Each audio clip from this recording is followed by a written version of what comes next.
하박국의 감사라는 제목으로 말씀을 살펴보겠습니다. 호박죽이 아니고 하박국입니다.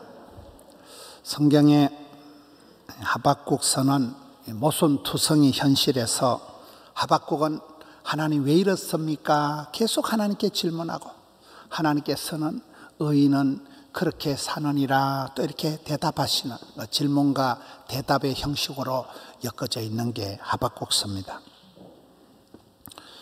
왜 악인은 형통하게 되고 어떻게 의인은 오히려 고난을 당하는가? 하박국 선지자가 둘러보니까 주변에 온갖 문제가 낱마처럼 얽혀있고 고난이 많고 악한 현실 가운데 하나님의 공의는 도무지 나타나지를 않고, 왜 유다가 이스라엘 백성들이 저런 악한 바벨론 것들한테, 이방인들한테 침범을 당해야 되는가 이해할 수가 없는 거예요. 공의로우신 하나님께서 왜 저렇게 죄악을 가만히 보고만 계시는가 괴로워하면서 질문을 합니다. 하나님께서는 결국 믿음의 삶이라는 것은 의인은 오직 믿음으로 산다, 그 유명한 말씀이 이제 저기에 나옵니다. 의인은 믿음으로 견디면서 살아간다. 저 말씀에 로마서에 바울이 인용을 하고, 저 말씀에 은혜를 받은 16세기 마르틴 루터가 솔라 피데 오직 믿음으로 해서 종교개혁을 일으키게 됩니다. 이 하박국은 무엇을 가지고 감사를 드렸을까요? 하박국의 감사를 세 가지로 살펴보려고 합니다. 첫째는 하박국은 이 불공평한 현실 가운데, 악한 현실 가운데서도 흥분하지 않고 열받지 않고 마음의 평정심을 유지했다는 것입니다.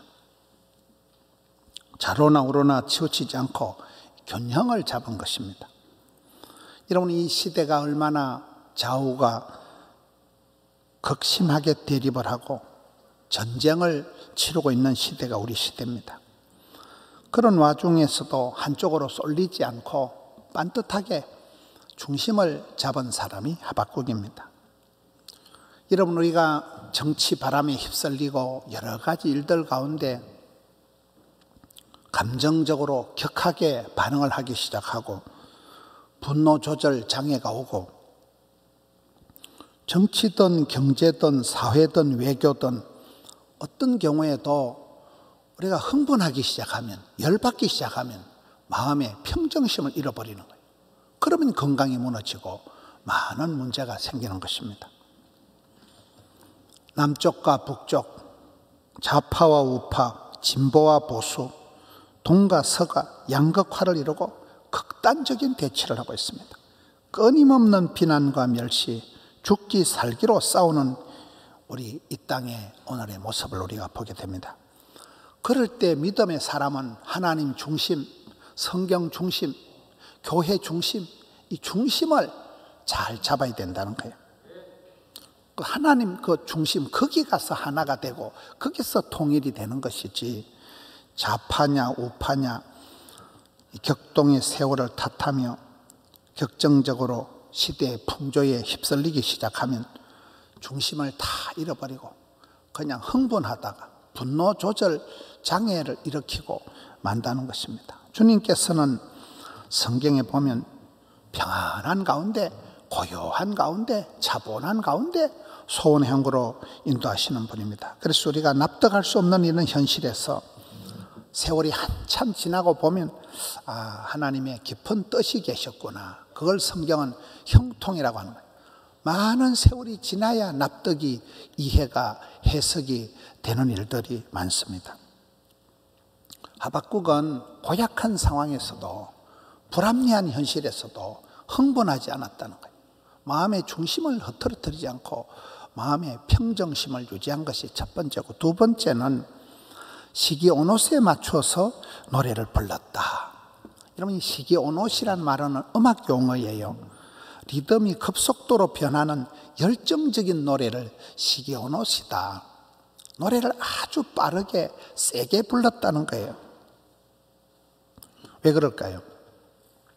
이 시대는 우울한 시대이기 때문에 장송곡을 부르지 말라는 거예요. 생기와 소망이 넘치는 진군가를 불러야지. 아무리 이 시대가 집단 패닉 시대라고 해도 귀신을 불러들이는 곡소리를 내지 말라는 거예요. 여러분, 사람들이 수년째 코로나에 지치고 이상기후에 몸서리를 치고 정치든 경제든 사회든 문화든 외교든 총체적인 난맥상으로 인해서 많은 사람들이 집단 우울증에 걸려 있다는 거예요. 대한민국 국민들은 텔레비전을 봐도 국민의 절반은 텔레비전에 누구가 나오면 흥분한다는 거예요. TV 꺼라 씨. 아주 이게 어찌된 판인지 대한민국이 좌파와 우파니 무슨 일이든 절반이 쫙 갈라져 가지고 있는 거예요. 절반의 지지를 받고 절반의 반대를 받는 게 우리나라의 현실입니다. 되는 일이 없고 만사가 부담스럽고 매사에 짜증이 나는 현실입니다. 그러니 사람들이 무기력증, 무관심, 무반응에 빠져가지고 별로 삶에 활기가 없는 그렇게 살아간다는 것입니다. 사람들이 의욕 상실에 빠져서 약간 저기압 상태로 머물러 있다는 거예요. 여러분, 고혈압도 위험하지만 저혈압이 더 위험한 거 아시죠? 지금 우리 시민들이, 국민들이, 성도들이 그런 지경이라는 거예요. 수많은 사람들이 우울증 환자처럼 극심한 침체에 빠져서 무슨 영화에 나오는 좀비처럼 그렇게 살아가는 사람이 많다는 거예요. 그럴 때 귀신을 불러들이는 곡소리를 내지 말라는 거예요. 징징거리지 말라는 거예요. 하박국은 그럴 때 목소리를 높여서 템포를 빨리 해가지고 노래를, 찬송을 세게 부른다는 거예요. 왜냐하면 가수는 노래 따라 살아가기 때문에 그렇습니다. 저는 지난주 금요일 날 서울 목동에서 하루 종일 방송을 했습니다. 방송을 하는데 김동호 목사님하고 같이 방송을 했습니다. 여러분, 김동호 목사님이 나이가 70이 넘었고 암 수술을 3가지를 한 분이에요. 방송을 하다 중간에 휴식 시간에 물어봤습니다. 아이고 목사님, 어떻게 그렇게 암 수술을 3판이나 하고 어떻게 그래 했습니까? 물으니까 목사님이 쭉 얘기를 하시는데, 지금 우리나라에는 여성 4명 중에 1명이 암 환자래요. 남성 3명 중에 1명은 암 환자래요. 그렇게 암이 천지가 빽깔입니다. 이분이 당뇨를 수십 년 앓았어요. 32년 동안 당뇨를 앓다가 나름대로 당뇨 관리를 잘 했는데 병원에 가보니까 목사님, 당뇨가 문제가 아니고 폐암이 걸렸습니다. 암 중에서도 이 나쁜 암이 폐암이잖아요. 3달 만에 몸무게가 20kg가 빠졌다는 거예요. 아무리 정신을 차려도 까무러치기를, 졸도를 4번을 했다는 거예요. 폐암 수술을 하고 항암을 하는데 서서히 무너지더라는 거예요. 억장이 무너지고 몸이 망가지고 정신줄이 놓는데 자기가 이대로 있으면 죽을 것 같더라는 거예요. 그래서 내 백성을 위로하라는 그 말씀을 붙들고 내가 설교하다 죽자. 설교하러 나가는데 앉아있을 수도 없는데 모든 걸 토하고 그 지경에 젖먹던 힘까지 내가지고 나가서 첫 번째 설교를 날기새, 날마다 기막힌 새벽, 암 환자들이 새벽마다 10만 명이 보거든요. 암 환자들을 상대로 설교를 하는데 첫 번째 녹화를 18시간 했다는 거예요. 토해가면서.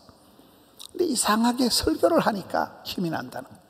새벽마다 이제 방송을 찍는 게 아들이 3명인데 둘째 아들이 그거를 이렇게 유튜브로 해가지고 이렇게 보내줍니다. 가만히 있으면 아는 게 병이래요. 오만 들은 풍월이 생각이 나서 이게 합병증이 돼가지고 이래가지고 저래가지고 안 되겠지, 힘들겠지, 죽겠지. 서서히 짜부러지더라는 거예요. 그래가지고 자기 딴에는 선빵을 날렸다. 선빵이 뭐냐 하니까 미리 새벽에 일어나서 찬송을 부른다는 거예요. 미리 새벽에 찬송을 한 곡 부르면 그 어느 소절에 가서 울컥하고 그 어느 소절에 가서 목이 메이면 자기가 보기에는 그때 암세포가 녹아내린다는 거예요. 선빵. 가만히 있으면 짜부러지고 죽겠다는 거예요. 그래서 미리 찬송을 냈다 부르면 이게 시기온옷에 맞춘다는 거예요. 이게 미리 찬송을 세리 부르다 보면 찬송 가사에 은혜 받고 그 곡조에 눈물이 나고 하면서 내 마음이 보링이 걸리고 발동이 생긴다는 거예요.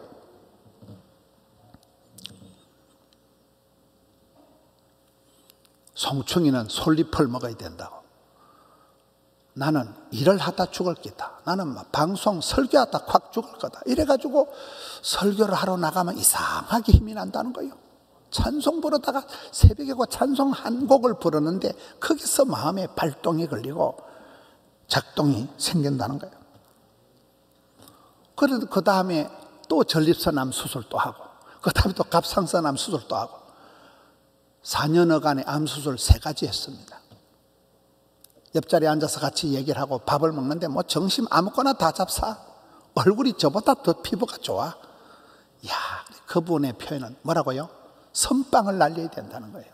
힘들다고 우울하다고 안 되겠지, 힘들겠지, 죽겠지 이렇게 생각하지. 그러면 그냥 까무러친다니까요. 막 몸무게가 20kg 빠지고 이러니 감당이 안 되는데 가만히 있으면 죽을 지경이니까 찬송을 냅다 부르고, 찬송도 센 걸 부르고 막 보혈 찬송을 부르고, 그러니 그때 목이 메이면서 이상하게 힘이 나는데 암세포가 아우 이 아저씨하고는 상종을 못 하겠다 이래 되는 거죠. 선빵을 날려. 선방. 미리 찬송을, 센 찬송을 불러야지 장송곡 같은 건 안 부른다는 거예요. 여러분, 그렇습니다. 우리가 두려울 때, 무서울 때 사탄, 마귀, 귀신을 불러들이는 노래를 부르지 말라는 거예요. 원불교 주제가, 원망, 불평, 교만의 주제가를 부르지 말라는 거예요. 회복의 노래를 불러라.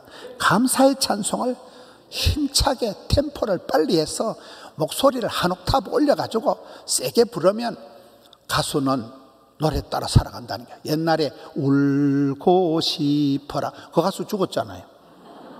울고 싶으면 안 되는 거예요.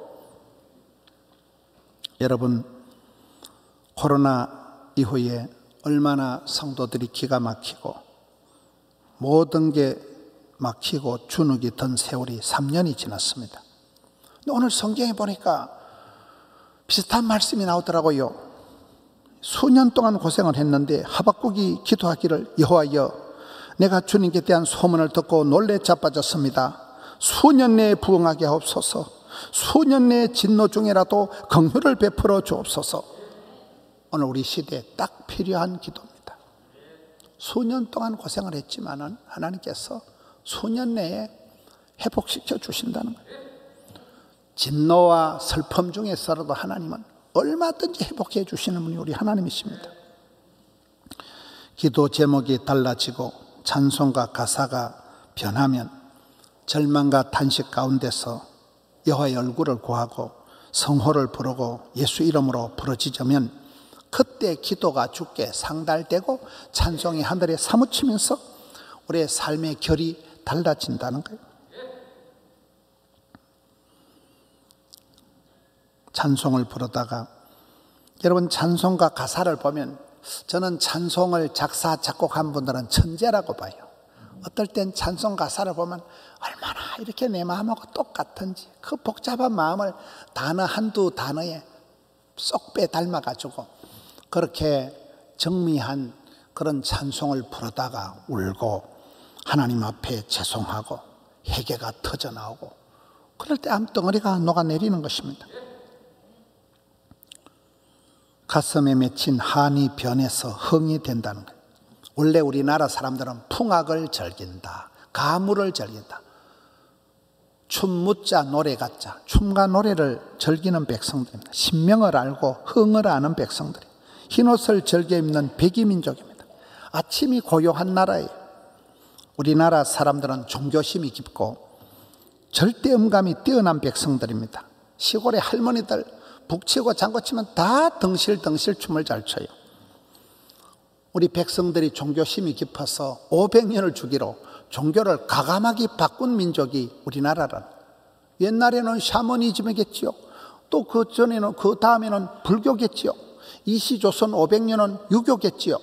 지금은 기독교입니다. 기독교. 대한민국은 종교심이 뛰어나서 종교를 바꿔버린다니까요. 말이 씨가 되고 입술에 열매가 있고 혀에 복록이 있기 때문에 기도가 달라지고 노래가 가사가 달라지면 한이 변해서 흥이 되고 콤플렉스가 스타렉스가 되고 그 마음에 참 구성진 슬픈 사연들이 노래가 되고 간정이 되어지는 것입니다. 시냇가에 자갈이 있으면 물의 흐름을 틀어막는 꼴이 되지만은 자갈이 있기 때문에 졸졸졸졸 시냇물이 노래를 부른다는 것이죠. 사도 바울은 감옥에 갇혀 있으면서도 사방으로 우겨쌈을 당해도 그의 빌립보서 옥중 서신의 주제어는 기쁨입니다. 기쁨이가 샘솟듯한 거예요. 새털처럼 자유롭게 살아간 사람이 사도 바울입니다.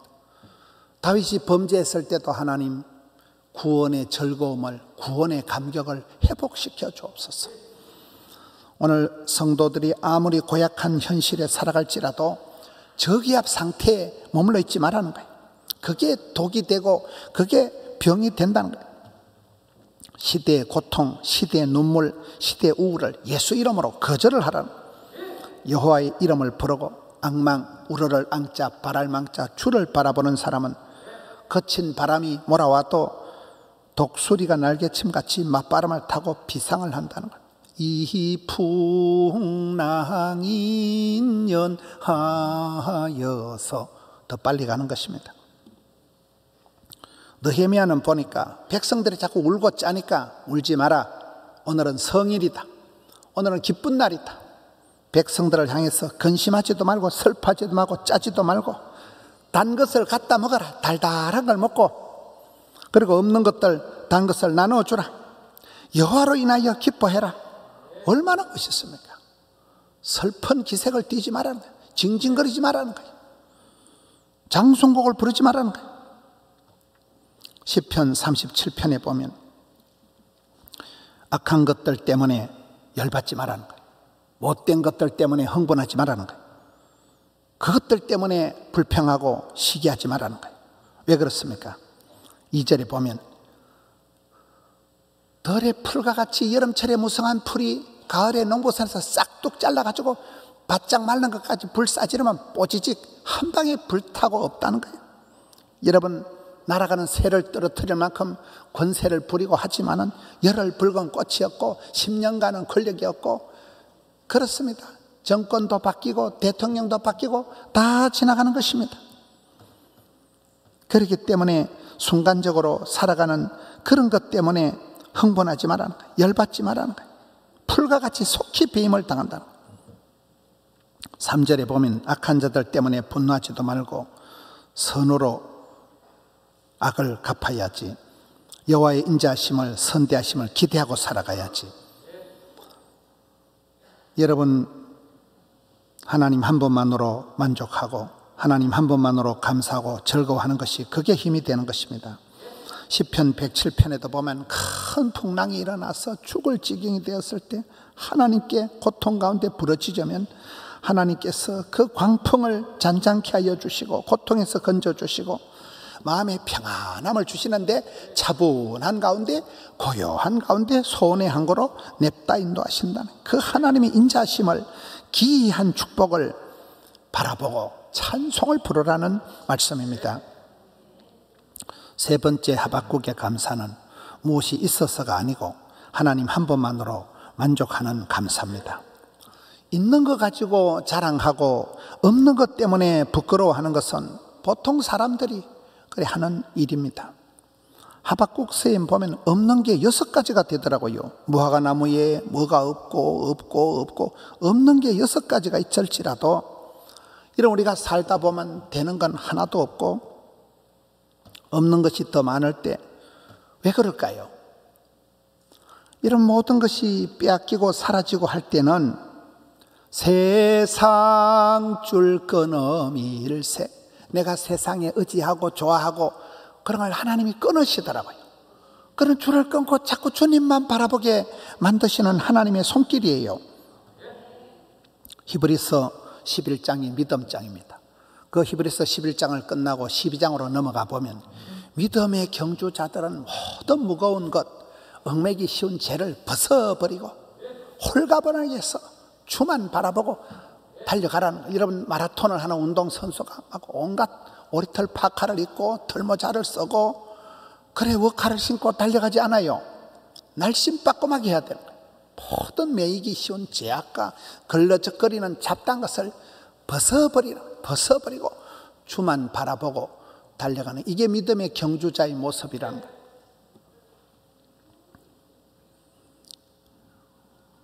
빼앗긴 덜에도 꽃이 피는 것이고, 여러분 나이가 들어갈수록 우리가 포기해야 되는 게 많아요. 많이 내려놔야 됩니다. 나이가 들수록 집착을 하면, 고착 붙잡으면 그게 병이 됩니다. 연세가 드셔도 고목나무에도 꽃이 피는 것이고, 여러분 하나님이 은혜를 베풀어 주실 때 늙어도 결실하고 진액이 풍족하고 빛이 때깔이 청청한 법이지, 우리가 욕심 부려서 붙잡는다고 노탐을 부린다고 되는 게 아니라는 거예요. 있는 것이 자랑이 되지만은 실상은 없는 것이 많을 때, 그때 비로소 작은 것 하나가 얼마나 소중한가를 절실하게 깨닫게 되는 것입니다.